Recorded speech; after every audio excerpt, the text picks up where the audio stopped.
All right, strap yourselves in, because today we are taking a deep dive into Frankenstein. One of literature's most enduring classics. Absolutely. And it sounds like you're interested in approaching it from a literary perspective. A perfect angle for us. So we're going to peel back the layers of this masterpiece. Uncover what makes it tick for literature fans. Because, let's be real, Everyone and their grandma has at least heard of Frankenstein. but how many people realize? This whole horror genre Yeah, the one we all know and love. can be traced back to this one book, It's true. and 18-year-old Mary Shelley. Basically invented a genre. And the story of how she dreamed it up. It is nuts. Absolutely wild. It all started with a spooky writing competition. Okay. Mary Shelley, Uh-huh. her soon-to-be hubby Percy Shelley, Right. and the infamous Lord Byron Oh, yeah. all holed up together in Switzerland. So that's kind of fun. 1816, Okay. the year without a summer. Oh, right. Because of that volcanic eruption. Exactly. Talk about setting the mood for a horror story. Right. So you've got volcanic ash blocking out the sun. A villa full of literary giants. And they're... Mary Shelley has this vivid dream about a scientist who creates life. Honestly, I would love to have been a fly on the wall during that brainstorming session. But the funny thing is, Sure. the way she tells the story is almost as interesting as the plot itself. Really? Because Frankenstein isn't a typical straight narrative. It's Yeah. a frame story. Like one of those Russian nesting dolls? Yes. Okay, break that down for me. Okay, so the book opens with letters Okay. from this explorer, Uh-huh. Captain Walton, Right. to his sister. So. He's totally obsessed with reaching the North Pole. Oh, yeah, of course. And then, bam, What? he runs into Victor Frankenstein himself, No way. adrift in the Arctic wastes. So the story of the monster is secondhand. Yes. Told by this captain dude. You got it. Wow. And then Victor tells Walton Yeah. the whole story of creating the creature. Okay. But wait, there's more. Later in the book, we get the creature's perspective Whoa. directly from him. No way. 3 narrators, Okay. 3 points of view. So you can't really trust anyone? It really makes you question everything. That's kind of trippy. Right. But why make it so complex? You see, this layered storytelling, Yeah. it emphasizes these themes of isolation Oh, okay. and the different ways people perceive the same events What you're saying? from the start. Yeah. We're dealing with unreliable narrators. I see. It makes you wonder, Yeah. who do you trust? Right. Whose story do you believe? Whoa. It's like Mary Shelley is turning us. Us, the readers. Yeah, Okay. into detectives. I like it. We have to piece together the truth Yeah. from these different accounts. Okay, this is genius. Right. Yeah. Now let's talk about the man himself. Victor Frankenstein. This brilliant, ambitious guy, Yeah. driven by this thirst for knowledge, That borders on obsession. the classic overachiever. Totally. And the way Shelley describes his experiments, It's so detailed. like reading a 19th century science journal, Yeah. all the anatomy, The dissection. the work of putting a body together. And yet Yeah, she's silent on how he brings it to life. right. It's like she's saying some things are beyond our understanding. You have to think about the historical context. True. Victor is a product of the Enlightenment. With its focus on reason and progress. Exactly. But there's also this element of romanticism. The awe and terror of nature. Yeah. It's like he's caught between these two worlds, Wanting to unlock the secrets of life. but not quite understanding the consequences. I also find it interesting that he never gives his creation a name. That's a huge detail. Isn't it? It's crucial Yeah. because by not naming the creature, Right. Victor is dehumanizing him. Making it easier to reject him. And it raises all these questions. Like what? Is the creature monstrous because of something within him Okay. or because of Victor's actions? It's nature versus nurture. But with a terrifying twist. What if Victor had embraced him? What if he had given him a name? Yeah. The act of naming. It's Right. so powerful. It's about recognizing someone.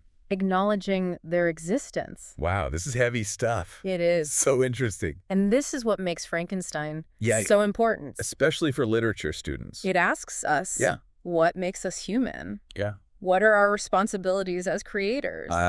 What are the consequences of ambition? It's not just a horror story. It's a masterpiece of storytelling and philosophy. All wrapped up in this gripping tale. That has captivated readers for centuries. Can't wait to unpack more. Let's do it. Ready for more Frankenstein? Hit me with it. We left off talking about Victor's denial. Right. How he wouldn't even give the creature a name. Like he couldn't face what he had done. But we got to talk about the creature side of the story. Yes, when he finally gets to speak. It changes everything. It does. It does. This is where you see Mary Shelley's genius as a writer. Oh, yeah. She gives the creature this incredibly eloquent voice. Interesting. He's intelligent, Hmm. self-aware, Okay. sensitive. He wants connection. Makes sense. We want someone to understand him. Wow. It really tugs at your heartstrings. It's sad. Because before that, Yeah. all we had was Victor's description of this Right. hideous wretch. Exactly. But now Yeah. you see the world through the creature's eyes. And imagine how readers felt back in 1818. I bet they were shocked. This being that everyone calls a monster Yeah. is quoting Paradise Lost. Whoa, hold on. Yeah. Paradise Lost. Uh-huh. Like the epic poem with Adam and Eve. That's the one. Okay, but what's the connection? It's a very deliberate parallel. The creature and Adam both created and then abandoned. By their creators. Exactly. The creature even compares himself to Satan sometimes. Oh, wow. Oh. So outcast alone misunderstood. Precisely. Okay, so there are some heavy-hitting biblical allusions here. Oh, yeah. This adds a whole new layer to the story. It does. I'm starting to see why this is such a rich text. Right. For lit students. It makes you think about these big ideas. Yeah. Creation, Uh-huh. identity, Okay. good versus evil. It goes deep. It does. So back to the creature's story. Yes. We see his early experiences His confusion. trying to understand humans. Right. Yearning for acceptance. And then what happens? He encounters the dark side of humanity. Uh-oh. The DeLacy family? Yeah. The blind old man is kind to him, A glimmer of hope. but then the rest of the family rejects him. Because of his appearance. It's awful. Tragic. You see the hope just drain away. And it's replaced with bitterness and rage. It's like Mary Shelley is saying, look, this is what happens. When you judge someone based on how they look. Yes, you deny them basic decency. That scene is so powerful. It is. It makes you wonder. What if Victor had been there? What if he had shown compassion? Right. What if he had been a real father to him? That's the core of the tragedy in Frankenstein. All these missed opportunities. The lack of understanding It makes you think. about our responsibilities to each other. Especially to those who are different. Exactly. Okay, I need a minute to process all this. It's a lot. But there's still so much to talk about. There is. Like the book's reception. Right, and its incredible legacy. Plus there's that thing about the title. Frankenstein. Yeah. Always being attributed to the monster. It happens all the time. Even though it's wrong. Which shows how deeply this story has affected our culture. Right, like the creature has become this icon. Even with the name mix-up. It's like he's overshadowed his creator. That blurring of lines between them. The creature as Victor's shadow self. It has to be intentional. It does. There's a reason why this book is still relevant. After all these years. It speaks to our deepest fears. About technology. About science. The things we create. The dark potential within us all. But there's also hope. There is. For redemption. Understanding. And overcoming our prejudices. That's a message we need right now. We do. We've really gone deep on Frankenstein. Well, we have. The layered storytelling. Victor and the creature. The connections to Paradise Lost. So much to think about. But we got to talk about the book's impact. Its legacy. It wasn't an instant bestseller, right? Actually, you might be surprised. Really? Frankenstein was published anonymously. No way. Yep, in 1818. So nobody knew it was Mary Shelley?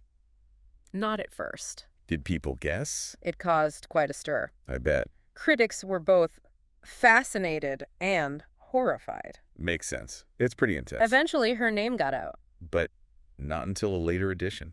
Think about it back then. Yeah. For a woman to write something so dark, So bold. it really challenged the norms. So she was kind of a rebel. In a way, yes. And of course... Some critics used her gender against her. Oh, no. They said the book's flaws were because she was a woman. Ugh, classic double standard. It's frustrating. But Frankenstein survived. It did. It went through all these editions. Mary Shelley kept revising it. Why so many changes?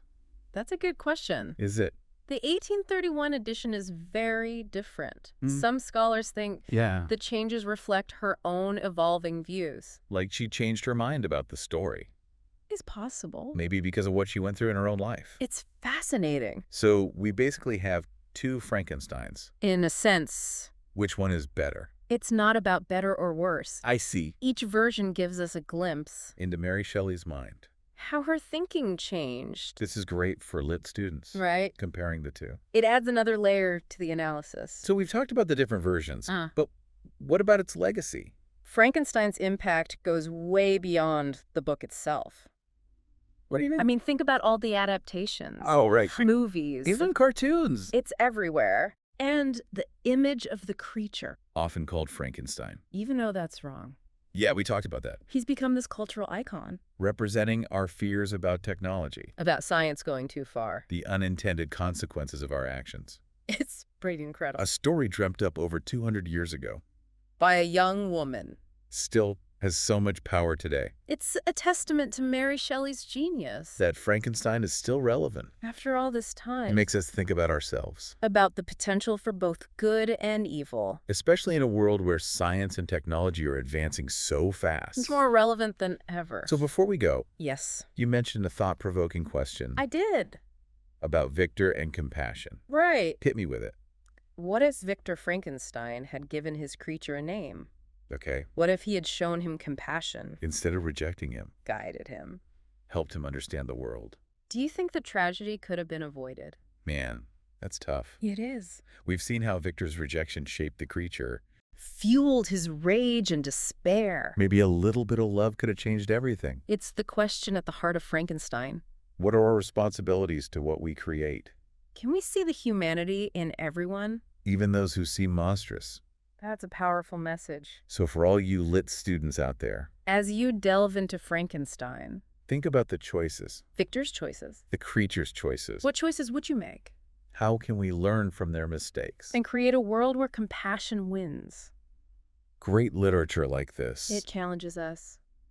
Makes us think. And stays with us. Long after we've finished reading. That's the power of a good story. Keep those pages turning. And those minds expanding.